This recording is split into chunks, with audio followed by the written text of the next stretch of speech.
rulers or authority.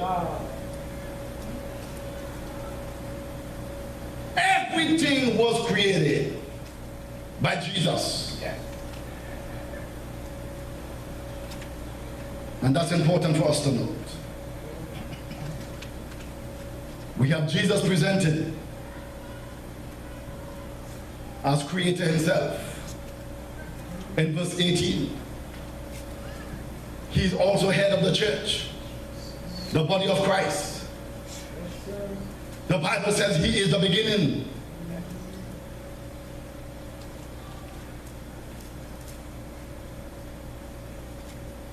In verse 19,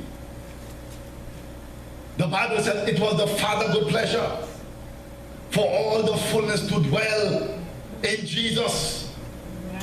All the fullness of deity. If we turn to chapter 2, it says Christ. At the end of verse 2, it says Christ himself. In verse 3, it says, in whom are hidden all the treasures of wisdom and knowledge. In verse 9, it says, in him all the fullness of deity dwells in bodily form. And in verse 10, it says that we are complete in him. Hallelujah. Paul is speaking to the church in Colossians, and he's saying to them that Christ is the supreme one. Christ is worthy of all our praise, worthy of all our worship. Yes. And brothers and sisters, that is what is taking place in heaven. Jesus Christ is being worshipped.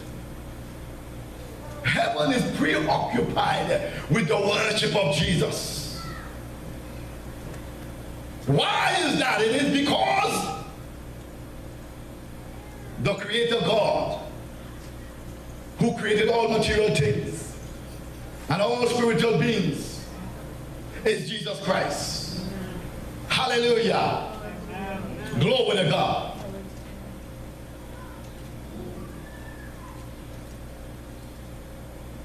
When we look at the prayer that Jesus was saying to pray, Jesus is saying we need to understand some things. That what is taking place in heaven, we, the body of Christ, need to take note of what is taking place, and we need to bring it down. Amen, somebody. Amen. Hallelujah. We make no apologies for worshiping God. We make no apologies for magnifying the name of Jesus. When we look at what Jesus did on the cross of Calvary,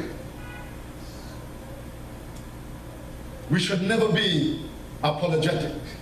We should never be ashamed. Amen, Amen, somebody. Amen. Hallelujah.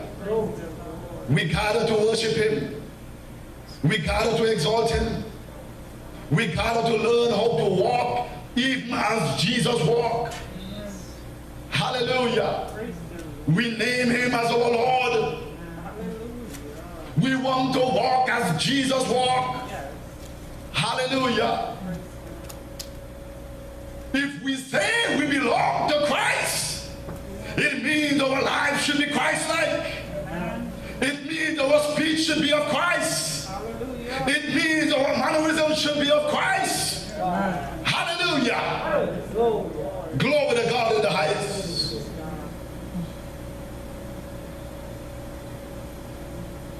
Hear what the Bible says in 1 John chapter 5 verse 1. It says, whoever believes that Jesus is Christ is born of God. And whoever loves the Father loves the child born of him. Amen. By this we know that we love the children of God, when we love God and observe his commandments. Amen. It is easy to tell when someone knows Christ. They observe his commandments. They obey him.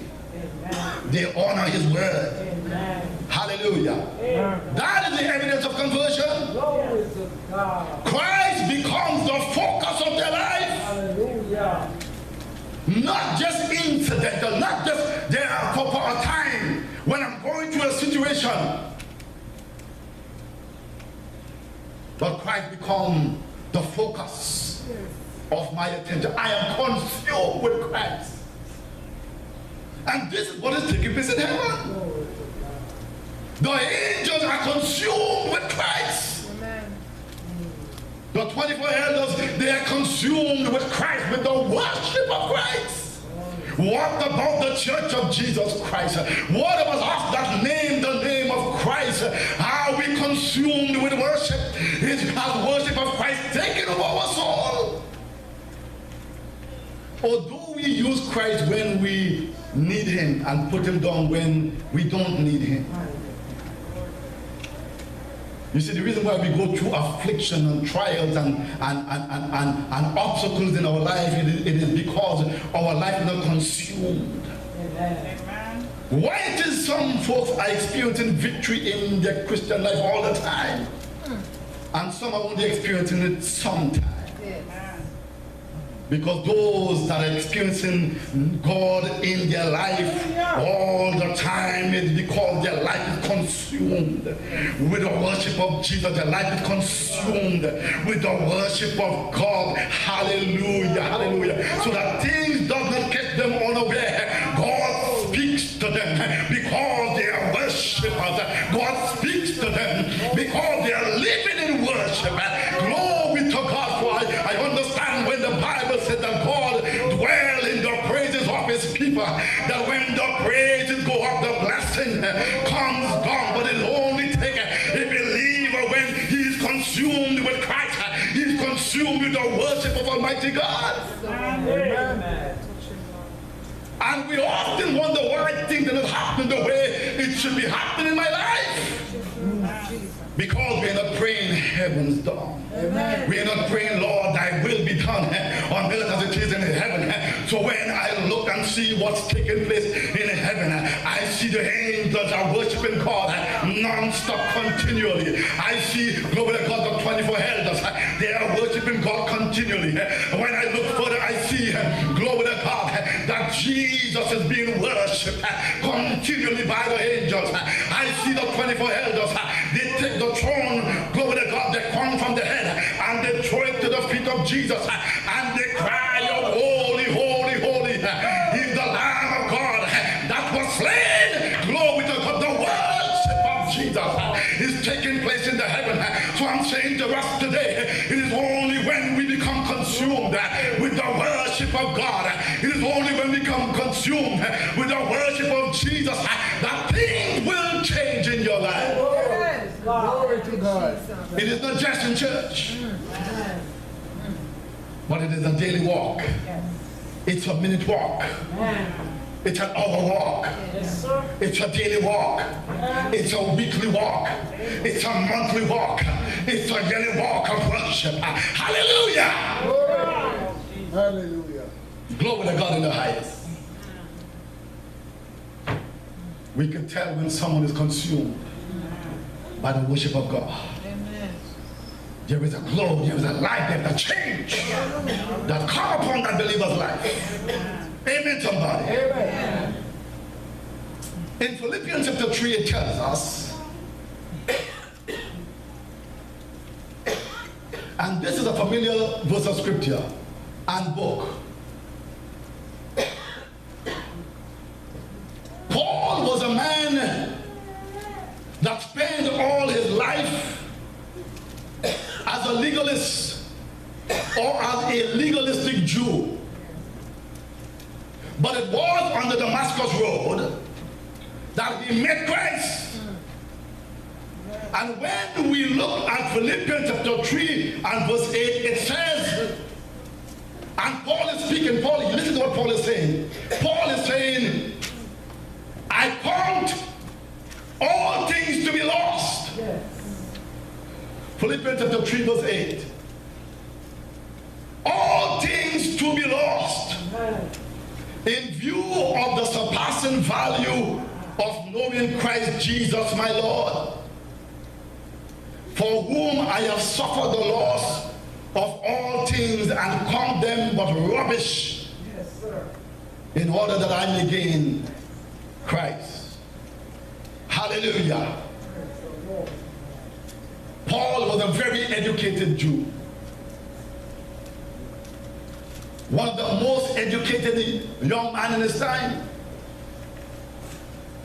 And Paul was saying,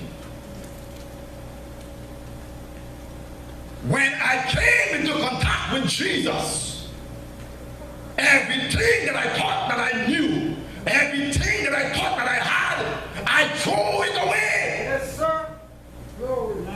That I might gain Christ. Yes. You see, Paul realized what Jesus came on the earth to do. Paul realized how he should be in God and in Christ. And Paul said, look, man, that education that I have, it doesn't mean nothing when it comes to Christ. All the money that I have, it doesn't mean nothing when it comes to Christ. I am going to throw that away. Why? Because I am consumed with Christ. I'm consumed with the worship of God. I'm consumed with everything that God is. Amen. Hallelujah. Now, how many of us could say that this morning? The first thing we're going to do is we're going to look at our mortgage. We're going to look at our car payment. We're going to look at our children. We're going to look at our situation. And then we're going to put Christ in a particular corner of our life. Because we're not consumed with him. We forget that he is Jehovah Jireh. We forget that he is our refuge and strength, our very present help in the time of trouble. We forget that God is everything and everything to us. We forget the very breath that we breathe is from him. We forget that everything that we have is from him.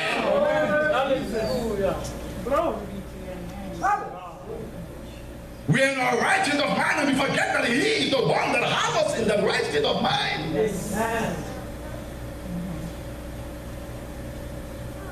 And so we are not consumed with Jesus. We are not consumed with the worship of God. Because the cares of this life, as the Bible says, and the deceitfulness of sin has taken hold of our life. The world has consumed us more than the worship of Jesus. The world activities and the world has taken a grip of our hearts where Jesus should be. Hallelujah. So when we gather together to worship God, it's hard to worship. Because we are thinking about all the things that we have to do. We are thinking about the bills that have to be paid. We are thinking about the confusion that is in our life.